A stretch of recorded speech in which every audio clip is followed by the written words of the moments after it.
أخبركم بأن الملك محمد السادس نصره الله صيفط واحد البرقية. قولوا لي لمن؟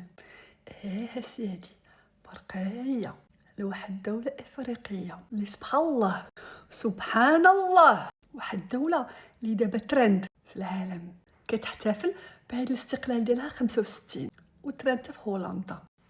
إنها مالي. مالي. طب وانا مالي وانا مالي من الاحزان، انا مالي. الاغنيه كتجي معايا انا. ايوا مالي كتحتفل بعيد الاستقلال ديالها 65 وصاحب الجلاله صيفط لها برقيه قال لهم حنا غنبقاو ديما اخوه واشقاء واصدقاء وديما نتعاونوا باش تبقى افريقيا موحده قويه ومزدهره ان شاء الله، ديما خاوه.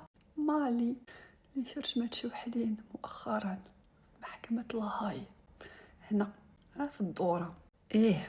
شي كيبني علاقات قوية وعنده مع الدبلوماسية، وشي وحدين خاصهم دروس خصوصية.